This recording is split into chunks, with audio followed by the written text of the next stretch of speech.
Oh no! You got Dynasty Warriors in my Zelda! Or is it the other way around? I'm a guy who likes to cut right to the point, which gives me plenty more room to use unnecessarily large words because I think it's funny. First, I'll give you a brief synopsis of the game just in case you've been living under a rock and this is the first time you've seen daylight, and then we'll separate the review into 4 parts: the great, the good, the bad, and the ugly, before the final verdict, which will tell who this game is and is not for. The Dynasty Warriors series is the video game equivalent of that time you pretended your mop was a lightsaber and thought no one was looking. It's an excuse to effortlessly John Wick your way through hundreds of enemies at once, if not thousands, by relying on mainly 1 and sometimes 2 buttons. It's often accused of not being very deep, but it has also been accused of being awesome, which means it is perfectly paired with anime and other video game franchises to create the ultimate fantasy, whether it be Fist of the North Star, Fire Emblem, One Piece, or in this case, The Legend of Zelda. Zelda's been warriored before, but Age of Calamity is special, both because of how closely Nintendo worked with Team Ninja this time, and how it's regarded as a legitimate entry in the Breath of the Wild mythos. In Breath of the Wild, you wake up 100 years after all the cool stuff, and run around in your underwear collecting forest child poo. Which is a ton of fun, but lots of us were masochistic enough to want to know how our friends all died, and therefore Age of Calamity was created. Instead of the relatively slow and exploration-based gameplay of Breath of the Wild, Age of Calamity is fast-paced and action-packed, giving you control of key characters in the calamitous war that kick-started Breath of the Wild.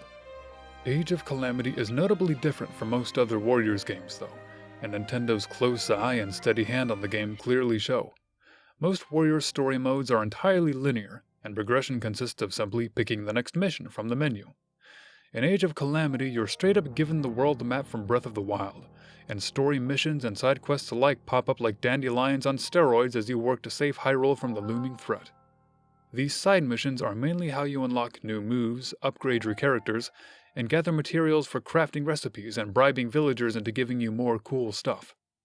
Most Warriors games have a story mode and then a separate sort of bonus mode, which was adventure mode in the original Hyrule Warriors, but Age of Calamity combines the two. It's also notable how the experience is much more focused on raw combat this time and making every strike count. I was shocked by how little emphasis there actually is on that fabled 1 versus 1000 gameplay these games are usually marketed with. Not as many enemies typically appear on screen, and the regular grunts take far longer to kill than they ever have. So while a regular story mission in the first Hyrule Warriors may have you knocking out an easy 3,400 kills, here you may cap out at 500 on the high end. You're also not ranked for any of the missions, so no more pausing and anxiously eyeing your timer to see how far you are from that coveted A rank. Age of Calamity compensates for this by being hard as gonads, so if you're worried this will be just another generic, easy hack and slash, rest assured this game can occasionally become downright Dark Soulsian. This isn't the black sheep of the Warriors franchise. This is the sheep that looks a little weird at first, so you come closer to investigate, and then John Rambo unzips himself from his sheep costume, yells something out of the side of his face, and then shoots you in the head with an arrow.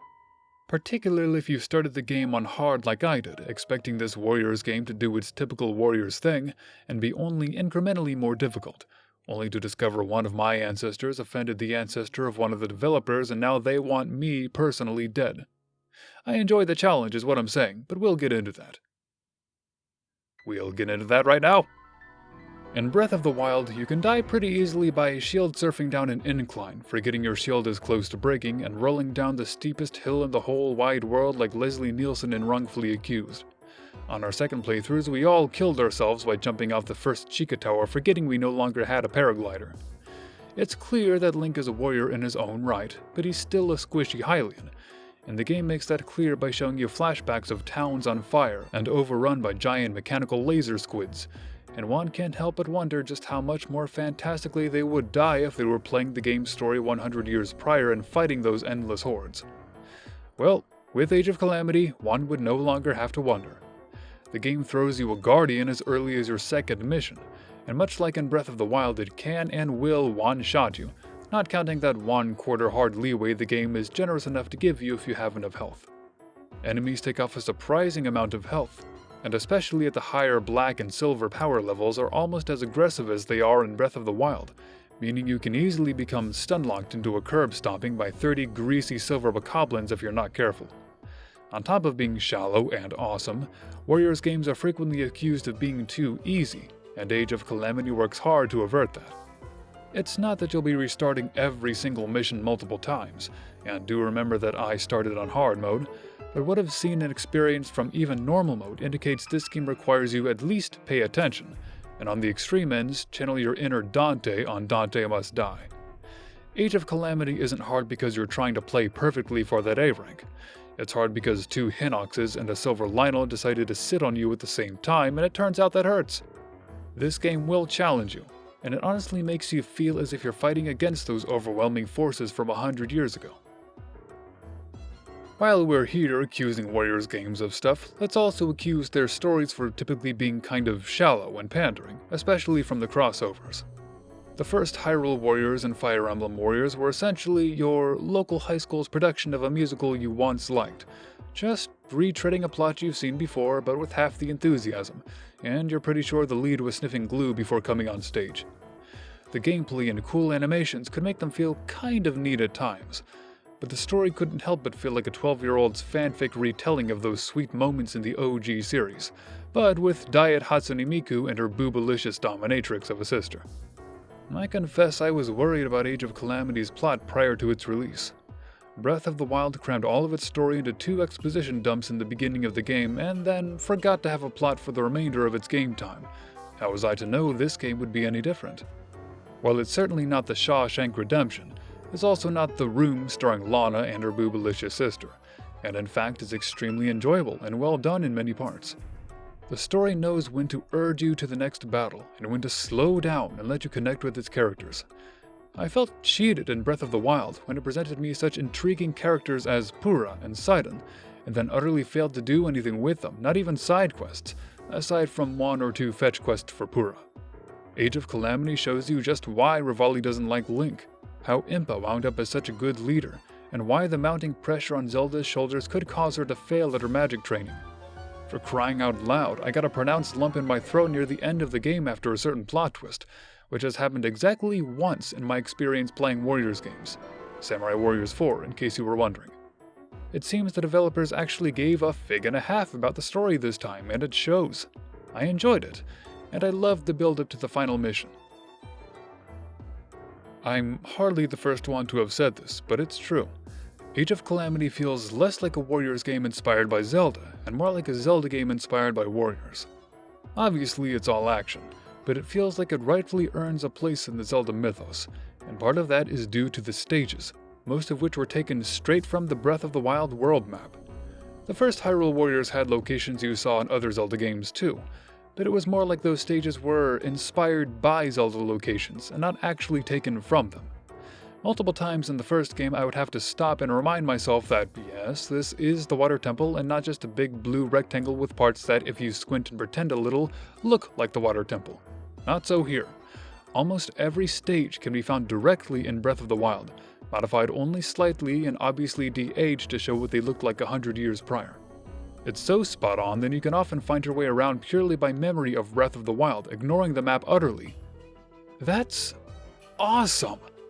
It offers a tremendous sense of immersion and really makes you feel as if you're playing through Hyrule's history.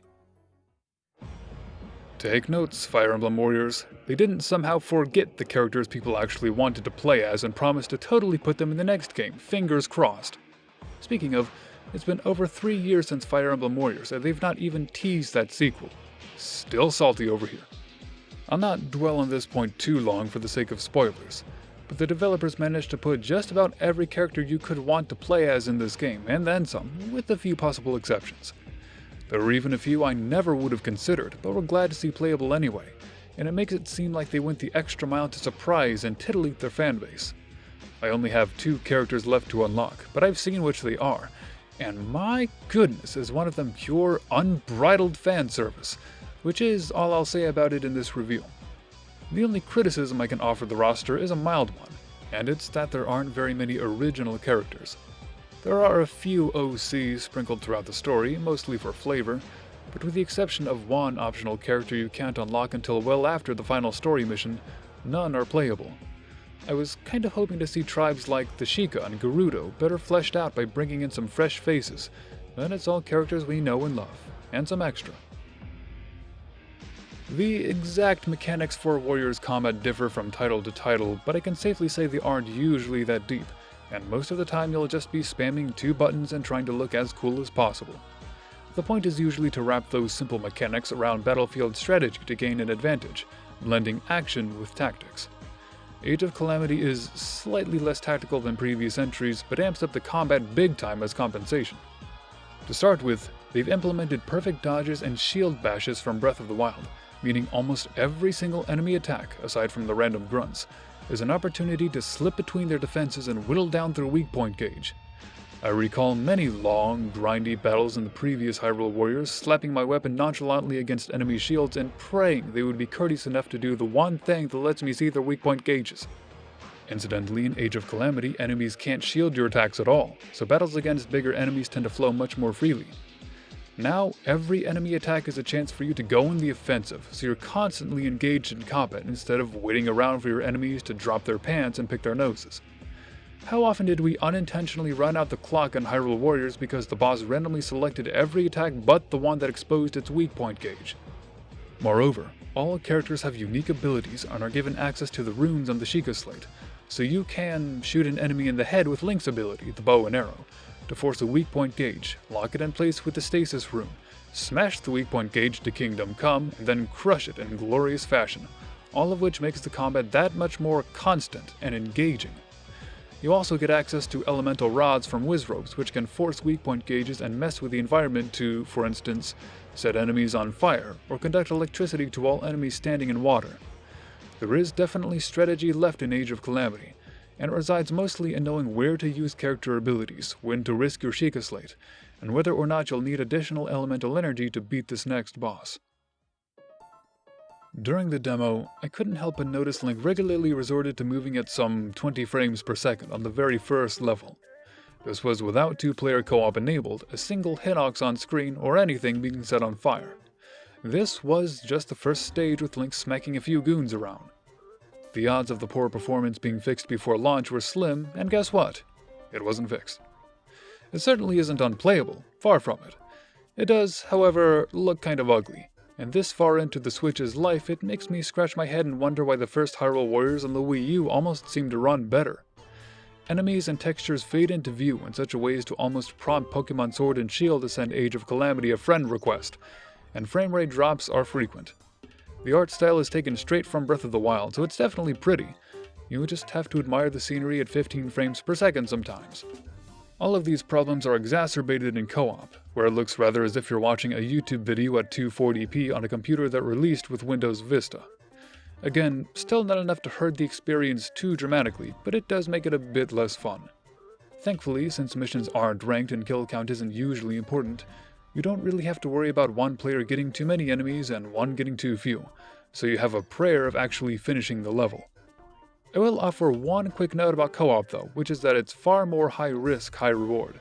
Sure, you can split up and devastate your enemies on 2 different fronts, but you also share your healing items and elemental energy, meaning you can run out very quickly and be left utterly defenseless when the game informs you 5 Guardians are making a beeline for Zelda and you've got half a heart left. You'll need to either play like gods or restart from checkpoints multiple times before achieving success.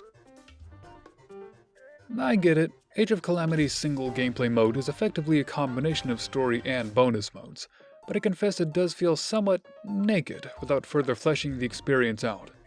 The first Hyrule Warriors gave us a story mode, and an adventure mode, and a challenge mode with boss rushes, survival modes, and later, even the ability to play as Ganon and channel your inner King of Evil. Age of Calamity side missions do fill in some of those gaps with their own challenges, but you have to hunt for them all over a map which will quickly resemble a neon version of Pinhead's face from Hellraiser. And compared to the expansiveness of the previous game, they do seem comparatively a bit simple. I'm sure a DLC is coming, it always does with Warriors games. But at launch I can't help but notice the gameplay doesn't stray too far from the path it lays down at the beginning. I also can't deny the game can feel somewhat grindy at times, albeit far less than most Warriors games. As engaging as the combat is, with so many side quests, you might find yourself starting to peter out eventually.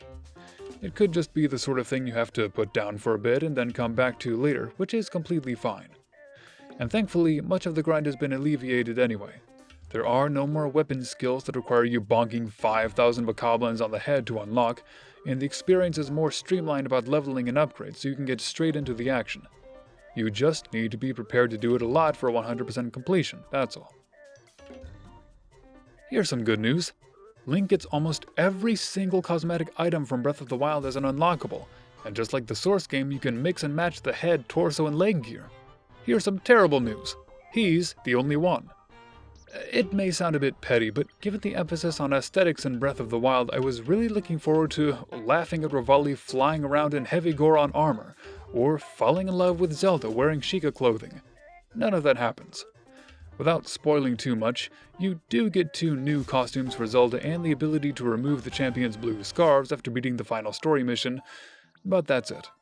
With all the characters in the game, all the cultures of Hyrule represented in the central moral of standing together to fight against evil, Link is the only one who gets to be a fashionista.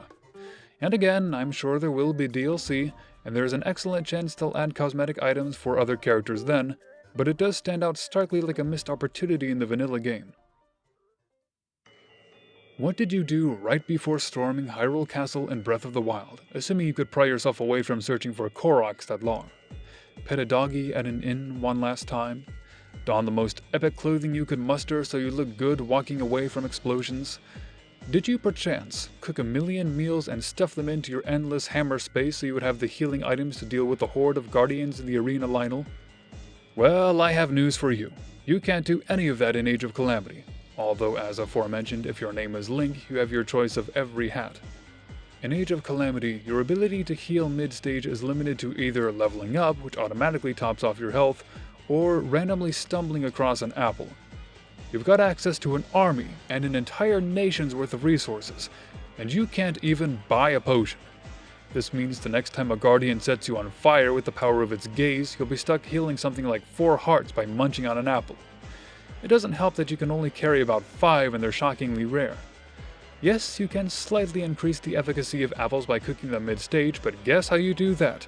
By setting yourself on fire. It offers small comfort to see your apples upgrade just after a guardian shoots you at point-blank range. This game is one of the most challenging Warriors games you can play, and expects you to slay countless giant enemies over the span of a 20 to 45 minute stage, and it expects you to keep yourself fit by munching on 4 small apples over the course of the whole thing. Even worse, your stock doesn't top off when you start a new mission. If you ended the last stage with only 1 apple, you start this one with only 1 apple. It's a pointlessly frustrating system that only serves to rattle you as you realize partway through an especially difficult level that your only options are to either play perfectly or make 2 apples last 3 Lionels, 5 Hinoxes, and 8 Guardians. It gets even worse in co-op since you share your healing items, so if your buddy gets shot in the face, that's 1 less apple for you.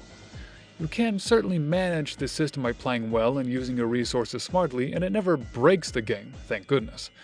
But it's still a glaring example of something pointlessly limiting. You can't even say that it's just doing what Warriors or Zelda games have always done, because it isn't. You can buy healing items in both franchises, and Breath of the Wild even had a robust cooking system. You can cook before missions in Age of Calamity, but they're not healing items, they just give you buffs during the mission. This healing system gave me uncomfortable flashbacks to Bloodborne, which also featured one of the single most boneheaded healing systems in recent memory.